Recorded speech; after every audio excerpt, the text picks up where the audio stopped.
ಓಂ ಕಾಲಭೈರವಾಯೇ ನಮಃ. ನಿತ್ಯಭಕ್ತಿ ಕಾರ್ಯಕ್ರಮಕ್ಕೆ ಸುಸ್ವಾಗತವನ್ನು ಕೋರುತ್ತಾ ಪೂಜೆ ಮಾಡ್ತೀವಿ. ಆಚಾರ ವಿಚಾರಗಳಿರ್ಬೋದು, ಹೋಮಗಳಿರ್ಬೋದು, ಯಜ್ಞ ಯಾಗಾದಿಗಳಿರ್ಬೋದು, ಮನೆಯಲ್ಲಿ ಮಾಡ್ತಕ್ಕಂಥ ಯಜಮಾನರು ಮಾಡ್ತಕ್ಕಂಥ ಪೂಜೆ, ಮನೆಯಲ್ಲಿ ಮಾಡ್ತಕ್ಕಂಥ ಶ್ರೀಮತಿ ಮಾಡ್ತಕ್ಕಂಥ ಪೂಜೆ, ಮಕ್ಕಳು ಮಾಡ್ತಕ್ಕಂಥ ಪೂಜೆ, ವಯೋವೃದ್ಧರು ಮಾಡ್ತಕ್ಕಂಥ ಪೂಜೆ, ಪ್ರತಿಯೊಂದು ಕೂಡ ಅವರದೇ ಆಸೆ ಆಕಾಂಕ್ಷೆಗಳಿಟ್ಕೊಂಡು ಆ ಕುಟುಂಬದಲ್ಲಿ ಪೂಜೆಗಳು ಮಾಡ್ತಾ ಇರ್ತಾರೆ.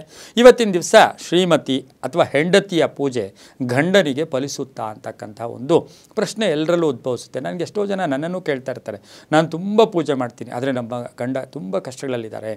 ಹಾಗಾಗಿ ಹೆಂಡತಿಯ ಪೂಜೆ ಗಂಡನಿಗೆ ಫಲಿಸುತ್ತಾ ಅಂತಕ್ಕಂಥ ಮಾತನ್ನು ಇವತ್ತಿನ ದಿವಸ ನಿಜಾನ ಸುಳ್ಳ ಅಂತಕ್ಕಂಥದ್ದನ್ನು ನಾವು ಇತಿಹಾಸ ಏನು ಹೇಳುತ್ತೆ, ಪುರಾಣ ಹೇಳುತ್ತೆ, ಗ್ರಂಥಗಳೇನು ಹೇಳುತ್ತೆ, ಇವೆಲ್ಲವನ್ನು ತಿಳ್ಕೊಳ್ಳೋಕೆ ಮುಂಚೆ ಇವತ್ತಿನ ದಿವಸ ನಾವು ಇತಿಹಾಸದಲ್ಲಿ ಹಿಂದಿನಿಂದಲೂ ಕೂಡ ನಾವು ನೋಡ್ಕೊಂಡು ಬರ್ತಾ ಇದ್ದೀವಿ.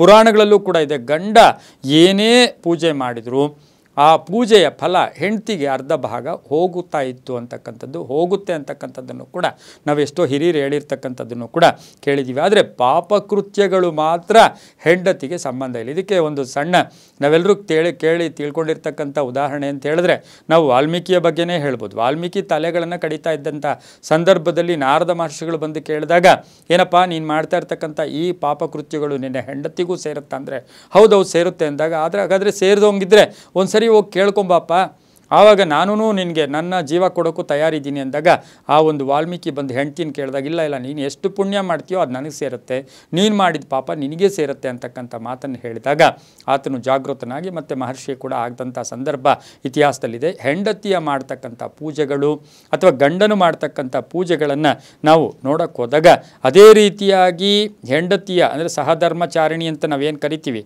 ಆಕೆ ಮಾಡ್ತಕ್ಕಂಥ ಪೂಜೆಗಳು ಕೂಡ ಎಷ್ಟೋ ಸಾರಿ ಕುಟುಂಬಕ್ಕೆ ರಕ್ಷಣೆಯನ್ನು ಕೂಡ ಕೊಡ್ತವೆ. ಹಾಗಾಗಿ ತುಂಬಾ ಒಳ್ಳೆಯದಾಗುತ್ತೆ. ಒಂದು ಶ್ಲೋಕ ಹೇಳ್ತೈತೆ, ಆತ್ಮಾವೈ ಪುತ್ರನಾಮಾಸಿ, ಆತ್ಮಾವೈ ಪುತ್ರನಾಮಾಸಿ. ಇದೇನು ಹೇಳುತ್ತೆ ಅಂದರೆ, ಧರ್ಮಶಾಸ್ತ್ರಗಳಲ್ಲಿ ಇದಿದೆ, ತಂದೆ ತಾಯಿಗಳ ಪ್ರತಿರೂಪಗಳೇ ಮಕ್ಕಳು. ಅವರ ಆಸ್ತಿಯನ್ನು ಅವರ ಎಲ್ಲವನ್ನೂ ಕೂಡ ಮಕ್ಕಳು ಅದನ್ನು ಪಡ್ಕೊಳ್ತಾರೆ. ಆದರೆ ಗಂಡ ಹೆಂಡತಿಯರಲ್ಲಿ ನೋಡೋಕೆ ಹೋದಾಗ ಗಂಡ ಮಾಡ್ತಕ್ಕಂಥ ಸರ್ವ ವಿಧವಾದ ಶುಭಗಳು ಕೂಡ ಹೆಂಡತಿಗೆ ಸೇರುತ್ತೆ, ಹೆಂಡತಿ ಮಾಡ್ತಕ್ಕಂಥ ಸರ್ವ ವಿಧವಾದ ಶುಭ ಫಲಗಳು ಗಂಡನಿಗೆ ಸೇರುತ್ತೆ. ಆದರೆ ಪಾಪಕೃತ್ಯಗಳು ಒಬ್ಬರಿಗೊಬ್ಬರು ಸೇರೋದಿಲ್ಲ. ಹಾಗಾಗಿ ನಾವು ಗಂಡ ಪಾಪಗಳು ಮಾಡ್ತಾನೇ ಇದ್ದರೆ ಹೆಂಡತಿ ಪೂಜೆಗಳು ಮಾಡಿಕೊಂಡು ಅದು ಸೇರುತ್ತೆ ಅಂದರೆ ಸೇರೋದಿಲ್ಲ. ಹಾಗಾಗಿ ಗಂಡನ ಒಂದು ಒಳ್ಳೆಯದಿದ್ದಾಗ ಹೆಂಡತಿ ಮಾಡಿದ ಪೂಜೆಗಳು ಕೂಡ ಲಭಿಸುತ್ತೆ. ಎಲ್ಲವೂ ಕೂಡ ನಂಬಿಕೆ ಆಧಾರದಲ್ಲಿ ಅಂತ ಹೇಳ್ತಾ ಸರ್ವೇ ಜನ ಸುಖಿನೋ ಭವಂತು, ಸಮಸ್ತ ಸನ್ಮಂಗಳಾನಿ ಭವಂತು.